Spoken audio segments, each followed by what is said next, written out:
오늘 창세기 42장을 읽어보겠습니다. 41장에서는 애굽 왕 바로가 두 꿈을 꾸게 되는데 그 꿈을 애굽 점술가와 현인들에게 말했지만 그들이 꿈을 정확하게 해석해 내지 못합니다. 그때 바로 옆에 있던 술 맡은 관원장이 2년 전에 자기가 바로에게 죄를 지어서 옥에 갇혔을 때에 자기의 꿈을 정확하게 해석해냈던 요셉을 바로에게 추천하게 됩니다.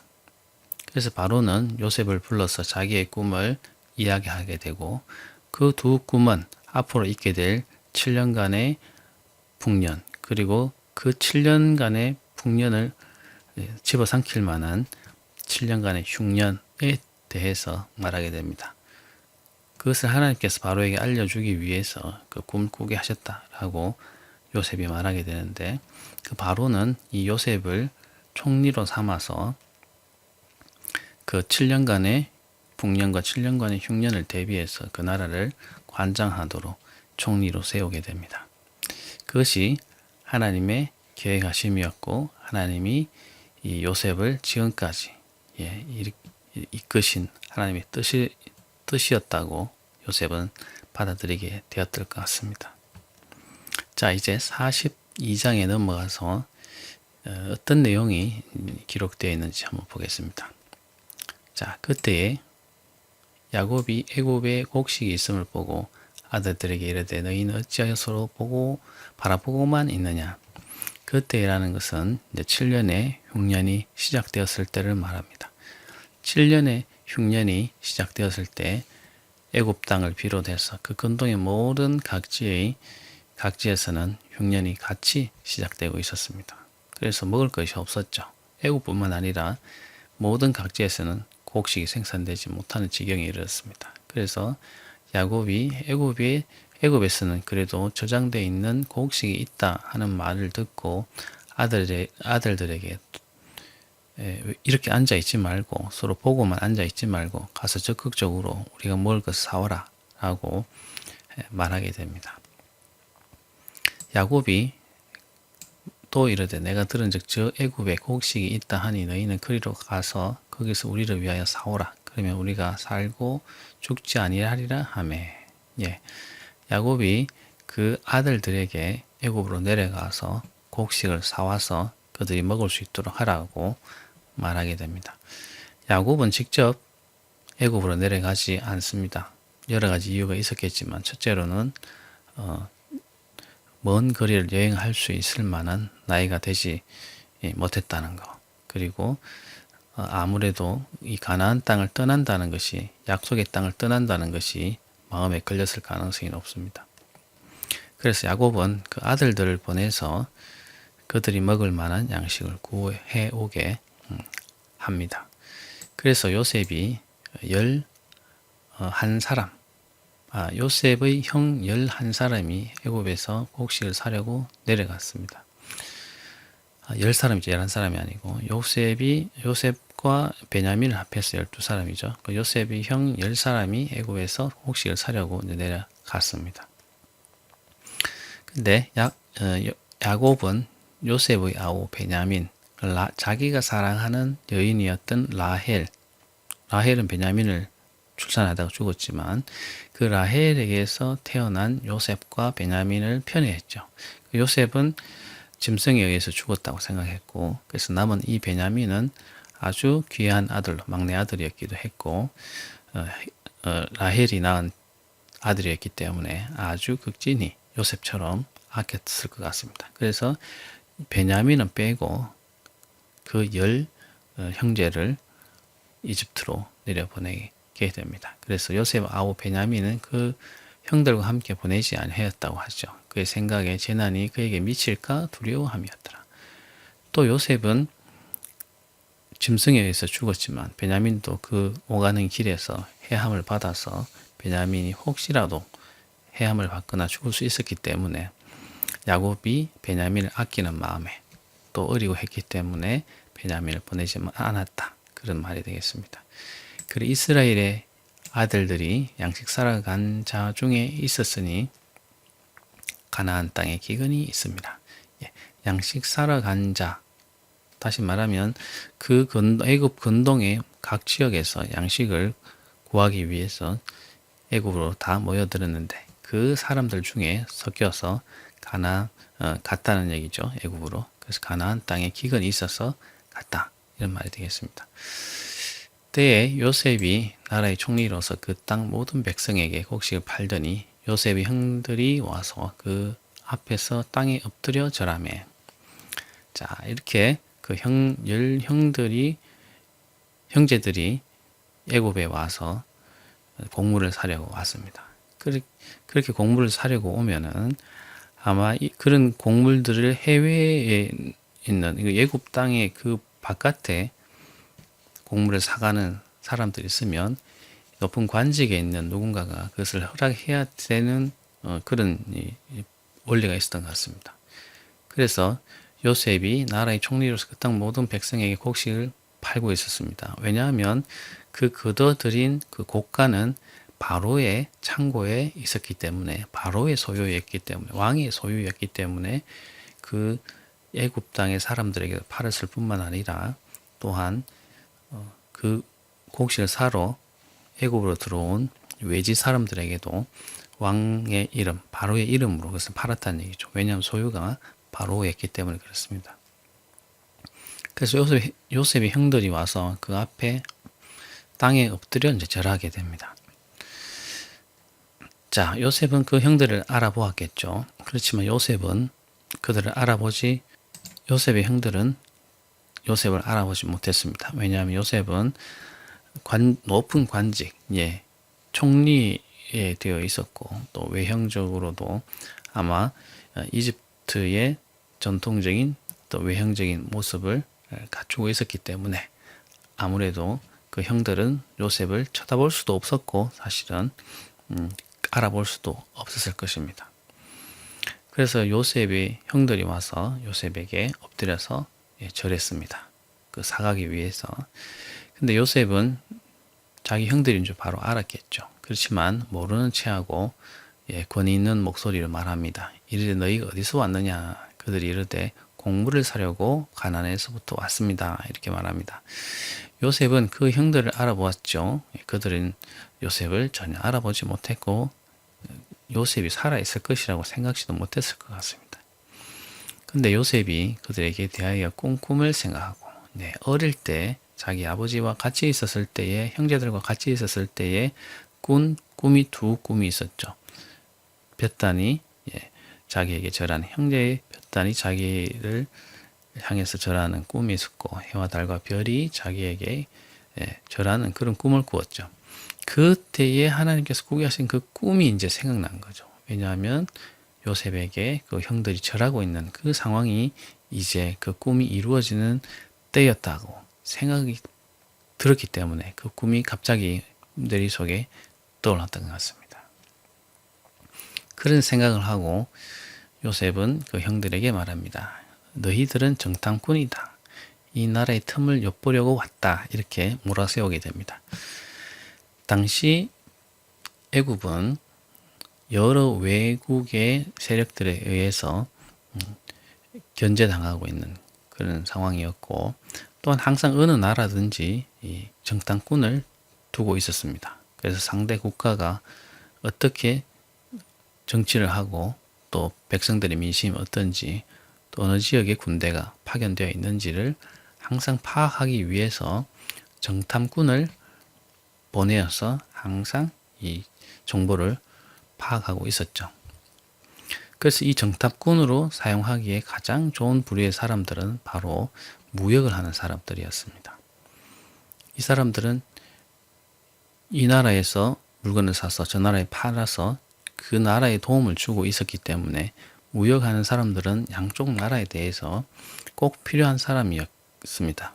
그래서 그 무역을 하는 사람들을 이용해서 그 사람들이 그 지역에 여러 지역을 돌아다닐 때에 그 사람들이 보고 들은 정보를 통해서 상대 국가의 여러 정보들을 파악할 수 있었기 때문에 그 무역을 하는 사람들을 통해서 정탐을 하는 그런 방법으로 정보를 얻었습니다. 그러다 보니까 항상 외국에서 들어오는 그런 무역하는 사람들은 어느 나라에서든지 항상 경계하고 잘 관찰했던 했었던 것 같습니다. 그렇기 때문에 요셉이 가나안에서 들어온 이 10명의 남자들을 수상하게 여겨서 물론 알아보았지만 그렇게 정탐꾼이라고 몰아세울 만한 명분을 만들어서 말하기에 딱 좋은 그런 사람들이었죠. 그래서 요셉은 그 10 형제들에게 정탐꾼이라고 몰아세우게 됩니다. 충분히 그럴 만한 상황이었기 때문에 그들을 몰아세우게 됩니다. 그래서 그들이 그에게 이르되 내 주여 아니니이다. 당신의 종들은 곡물을 사러 왔나이다 라고 하면서 그 몰아세우는 말에 반대하게 됩니다. 우리는 다 한 사람의 아들로서 확실한 자들이니 당신의 종들은 정탐꾼이 아니니이다. 자, 우리는 요셉이 말하는 총리께서 말하는 그런 정탐꾼이 아니라 우리는 다 형제들입니다. 우리는 신분이 확실한 형제들입니다. 이렇게 말하죠. 요셉이 그들에게 이르되 아니라 너희가 이 나라의 틈을 요포로 왔느니라 하면서 계속적으로 그 형제들에게 정탐꾼이라고 몰아세웁니다. 그들이 이르되 당신의 종 우리들은 12 형제로서 가나안 땅 한 사람의 아들이니라. 막내 아들은 오늘 아버지와 함께 있고 또 하나는 없어졌나이다. 네.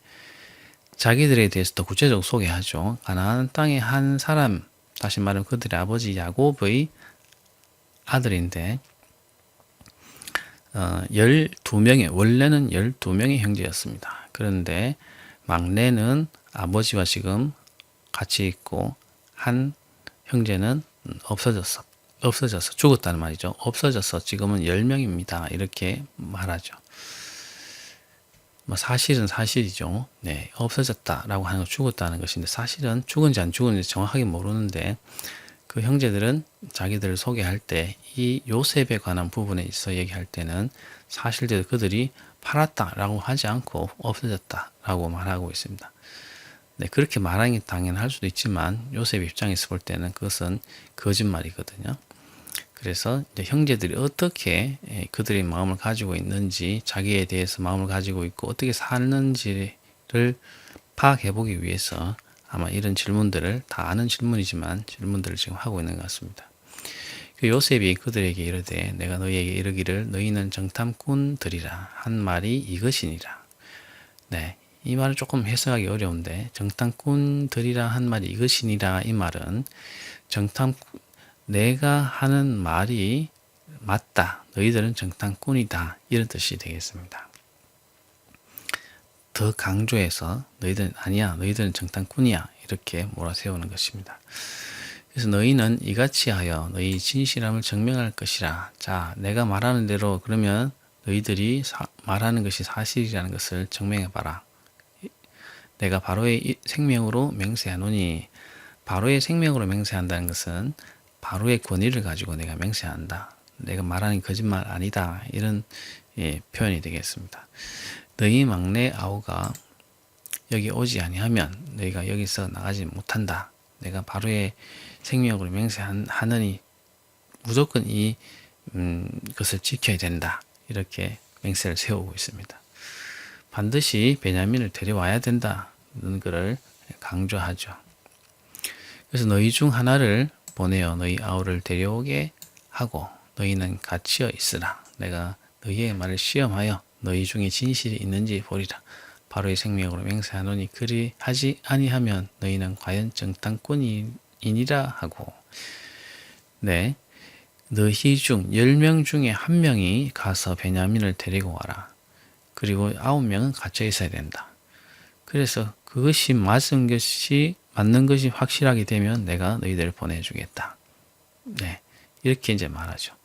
바로의 생명으로 맹세하노니 그렇게 하지 않으면 너희는 정탐꾼이다. 너희는 정탐꾼이다라고 계속 말하는 것은 그들이 둘러대는 말로서 우리는 10 형제고 한 명이 있습니다. 고향이 있습니다. 응급결에 그렇게 둘러댔다고 그렇게 몰아세우면서 그러면 너희 말이 진실이라는 것을 증명해봐라. 그러면 한 명이 있다는 것을 데려와봐라. 그러면 내가 믿을게. 이렇게 말하고 있는 것이죠. 그러고서는 그들을 다 3일 동안 가두어두었습니다. 네, 9명이 남고 1명이 가서 데려오라고 한 것이죠. 자, 그런데 사흘 만에 요셉이 그들에게 말합니다. 나는 하나님을 경외하노니 너희는 이같이 하여 생명을 보존하라.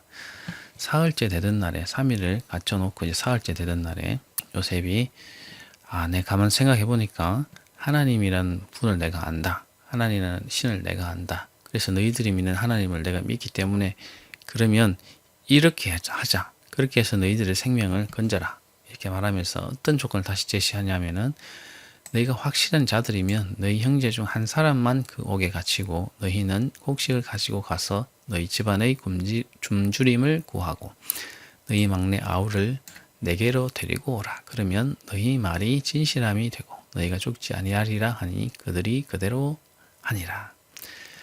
네, 처음에는 9명을 가다 놓고 1명을 보내서 데려오라고 했는데 이제는 내가 하나님을 믿으니 너희들 말 믿어보겠다. 그러면 1명만 남고 9명이 가서 너희들 곡식을 가지고 가서 가족들을 먹이고 너희 말을 증명하기 위해서 그러면은 놓아두었던 1명의 아우를 데리고 오라. 그러면 내가 믿겠다. 내가 하나님의 라는 신을 내가 알기 때문에 그렇게 믿어보겠다. 이렇게 말하는 것입니다. 그래서 그들이 서로 말하되 우리가 아우의 일로 말미암아 범죄하였도다. 그가 우리에게 애걸할 때 그 마음의 괴로움을 보고도 듣지 아니하였으므로 이 괴로움이 우리에게 임하도다. 네. 자, 그들이 그대로 하니라. 그들이 지금 바로 실행했다는 것은 아니고 그대로 하겠다라고 동의를 했다는 얘기입니다. 20절 마지막에 그들이 그대로 하니라. 자, 그러면 그렇게 하겠다고 동의를 하고서는 그들이 이제 서로 말을 하는 것입니다. 우리가 아우의 일로 요셉을 그 웅덩이에 가두어 놓고, 네, 웅덩이에 구덩이에 가두어 놓고 아우를 팔려고 하죠. 그때 이제 서로 팔려고 할 때 그 요셉이 팔려가지 않기 위해서 몸부림을 치고 고함을 치고 그 형들에게 자비를 구했겠죠.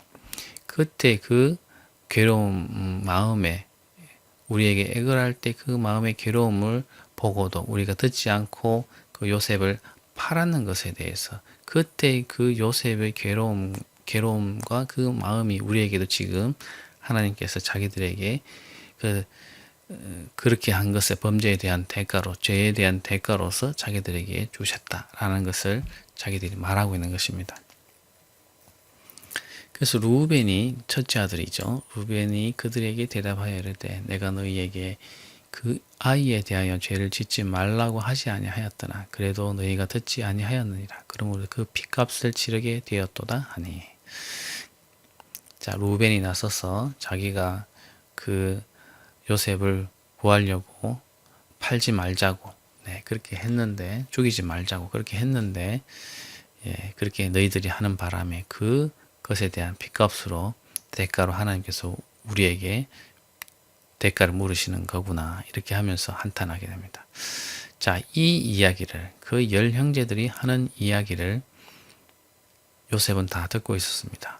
왜냐하면 그들 사이에 통역을 세웠으면 처음부터 그들 사이에 통역을 통해서 가나안의 말로 이야기를 했기 때문에 마치 그 형제들은 이 요셉이 가나안의 그 말 또는 그들이 쓰는 말을 전혀 모르는 것처럼 그렇게 인식하고 있었죠. 아마 가나안의 말을 썼던 것 같습니다. 왜냐하면은 그들이 가나안 땅에서 왔고 그러면 통역을 세울 때 가나안의 말을 하는 그런 통역을 세웠겠죠. 그래서 그들 사이에 통역을 세워서 말을 해서 한번 건너서 말을 했기 때문에 마치 요셉이 그 말을 이해 못하는 것처럼 그렇게 해놨기 때문에 그 형제들은 요셉을 그 말을 알아듣지 못하는 줄 알고 자기들이 과거에 한 일에 대해서 우회하는 그런 말을 하고 있었습니다. 그래서 요셉이 그들을 떠나가서 그들이 있는 자리를 떠나가서 많이 울고 돌아왔습니다. 슬펐겠죠. 그 형제들이 그렇게 말하는 그 말을 들을 때 많이 슬프고 과거에 그런 감정들이 북받쳐 올라서 아마 그 자리에서 떠나서 비켜나서 아마 울었을 것 같습니다. 다시 돌아와서 그들과 말하다가 그들 중에서 시몬을 한 사람 끌어내서 그들이 눈앞에서 결박하고 명하여 곡물을 그 그릇에 채우게 하고 각 사람이 돈은 그의 자루에 도로 넣게 하고 또 길 양식을 그들에게 주게 하니 그대로 행하였더라. 자, 요셉은 이제 울다가 다시 돌아와서 시몬을 그들 중에 한 명 선택해서 눈앞에서 결박했습니다. 그리고는 자기 신하들에게 명령해서 그들이 가지고 온 가축들이 이제 통해서 지고 갈 그곳에다가 곡물을 사려고 왔으니까 곡물을 담는 그곳에 곡물을 넣어서 그 그릇을 채우게 한 다음에 그들이 갖고 왔던 돈도 도로 그 자루에 넣어서 다시 돌려보내게 됩니다. 그리고 또 길에서 먹을 양식도 챙겨줘서 가도록 그렇게 배려를 하게 됩니다. 자, 여기서 이제 우리가 해석을 할 때 돈을 그럼 왜 다시 집어넣었겠는가 하는 부분에 대한 해석이 좀 여러 가지가 있습니다. 어떤 신학자들은 그 가족 간에 그 돈을 받기가 좀 그래서 그리고 가족들 챙겨주는 그런 마음에서 돈을 다시 도로 보낸 거다 이렇게 해석하시는 분들도 있고 어떤 신학자들은 제 생각도 그게 비슷한데 아무리 가족이지만 그래도 이 곡물은 바로의 것이기 때문에 자기의 것이 아니고 바로 왕의 것이기 때문에 그저 줄 수는 사실 없는 것입니다. 그래서 돈은 좀 적게 받든지 받을 수는 있는데 다 그 돈을 돌려보낸다는 것은 조금 문제가 있을 것이라고 생각됩니다. 그런데 다 돌려보낸 이유는 다시 돌아오게끔 하는 그 형들이 그 돈을 갖고 갔기 때문에 그것에 대해서 어떻게 하는지 보자고 생각하고 아마 늦지 않았을까 이런 생각을 하게 됩니다. 그들이 정직하다면 그들이 정말 참된 행위를 한다고 생각이 되면은 아마 그 돈을 돌려주기 위해서 다시 와야 되는 그런 필요가 있을 것이고 또한 시몬을 생각한다면 그 동생 베냐민을 다시 데려오겠죠. 그런 다시 되돌아오게 하려는 그런 의도가 충분히 깔린 그런 조처라고 생각이 됩니다. 아무튼 그 의도는 정확하게 알 수는 없습니다. 그러나 아무튼 그 곡물을 사러 왔던 돈을 다시 도로 집어넣어서 보내게 됩니다. 그들이 곡식을 나귀에 싣고 그것을 이제 떠나게 되는데 한 사람이 그들 형제 중에 한 사람일 수도 있고 9 형제 중에 한 사람일 수도 있고 또는 같이 갔던 종들 중에 한 사람일 수도 있는데 아무튼 한 사람이 여관에서 나귀에게 먹이를 주려고 자루를 이렇게 풀다 보니까 그곳에 자기들이 갖고 왔던 그 돈이 자루가 있으면 그 안쪽에 있는 게 아니고 그 자루 위에 가까운 곳에 그렇게 있었다는 거죠.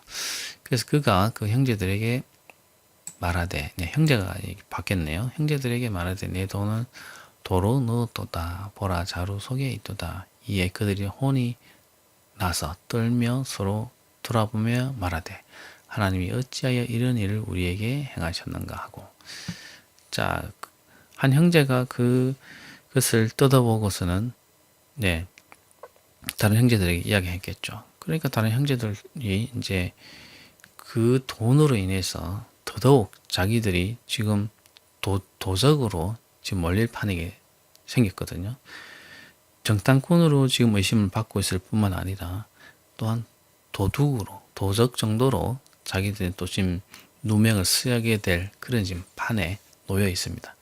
그러니까 지금 그들이 혼이 나서 떨리는 사시나무 떨듯이 그렇게 떨리는 그런 상황이 된 거죠. 그래서 아마 자기들의 모든 자루를 다 열어봤을 것 같습니다. 43장 다음 장에 가면은 그 길에서 다 열어봤다고 하는데 지금 42장에서는 보면은 그 집에 가서 나머지를 다 열어봤다고 하는데 어찌됐건 제 생각에는 아마 다 열어봤을 것 같습니다. 하나만 열어보지 않고 다 확인했겠죠.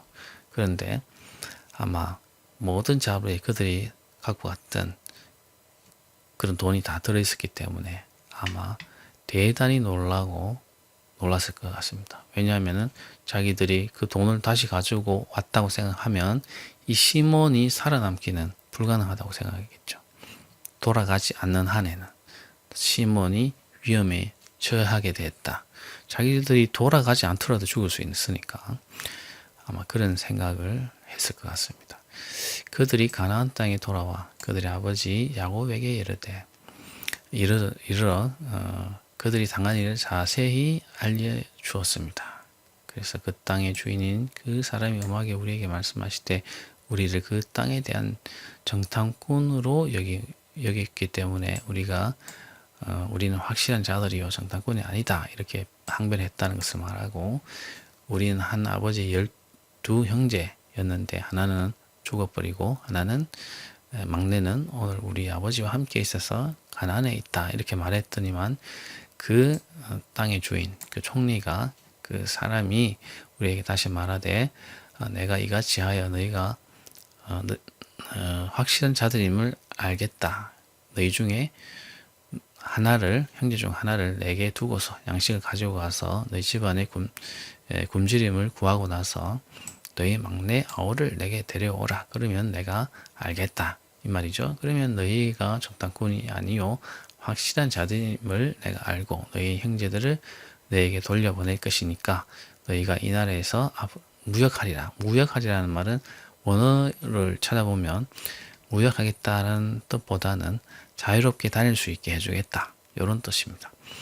왜냐하면 정탐꾼으로 의심을 받아서 그 곡식도 제대로 살기도 어렵고 또 돌아다니기도 어렵지만 이제 그때부터는 내가 너희들이 이 땅에 마음대로 돌아다닐 수 있게 해주겠다. 이런 말입니다. 그 각기 자루를 쏟고본즉 각 사람의 돈뭉치가 그 자루 속에 있는지라 그들과 그들의 아버지가 돈뭉치를 보고 다 두려워하더니 그들의 아버지 야곱이 그들에게 이르되 너희가 나에게 내 자식들을 잃게 하도다. 요셉이 없어졌고 시몬도 없어졌거늘 베냐민을 또 빼앗아 가고자 하니 이는 다 나를 해롭게 함이로다. 네.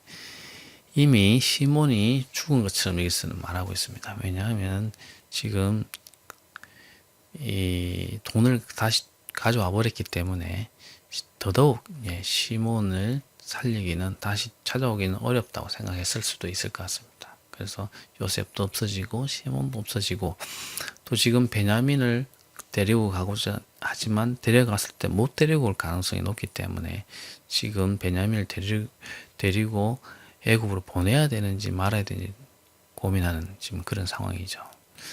그래서 루벤이 그의 아버지에게 말합니다. 내가 그를 아버지께로 데리고 오지 아니하거든 내 두 아들을 죽이소서. 그를 내 손에 맡기소서. 내가 그를 아버지께로 데리고 오리이다. 루벤이 장자였기 때문에 이 일을 처리하기 위해서 나서서 직접 아버지를 설득하고 자기의 아들을 목숨을 맡기고서라도 이 베냐민을 데리고 애굽 땅으로 가서 시몬 그 오해를 풀고 시몬을 데려오겠다고 그렇게 나서서 이를 수습하는 것을 볼 수가 있습니다. 그 야곱이 이르되 내 아들은 너희와 함께 내려가지 못하리니 베냐민이죠. 베냐민을 보내지 않겠다고 하는 것입니다. 그의 형은 죽고 그만 남았습니다. 만일 너희가 가는 길에서 재난이 그에게 미치면 너희가 내 흰 머리를 슬퍼하며 수월로 내려가게 함이 되리라. 네, 야곱의 결단은 이렇습니다. 그 아들 베냐민, 자기가 사랑하는 아들이었던 요셉과 베냐민을 다 잃을 수는 없다는 거죠. 한꺼번에. 그래서 이제는 베냐민을 그리로 보내지 못하겠노라 하는 것입니다. 그의 형은 죽고 그만 남았습니다. 만일 너희가 가는 길에서 재난이 그에게 미치면 가는 길에서도 사실은 가는 도중에도 베냐민이 다칠 수도 있고 죽을 수도 있고 또한 가서도 살아온다는 보장을 할 수가 없으니까 베냐민을 보내지 않겠다는 말이죠. 만약에 그렇게 가다가 만약에 베냐민마저도 자기가 잃게 되면 내 흰머리를 슬퍼하며 서울로 내려가게 하는 꼴. 예. 자기의 그 나이들 흰머리라고 하는 것은 어떤 늙은이의 한이 많은 그런 상태. 네, 그걸 말합니다. 그래서 흰머리를 가지고서 서울로 내려간다. 서울은 죽은 자들이 가는 곳으로 이렇게 지옥 정도로 이렇게 생각했는데 과거에는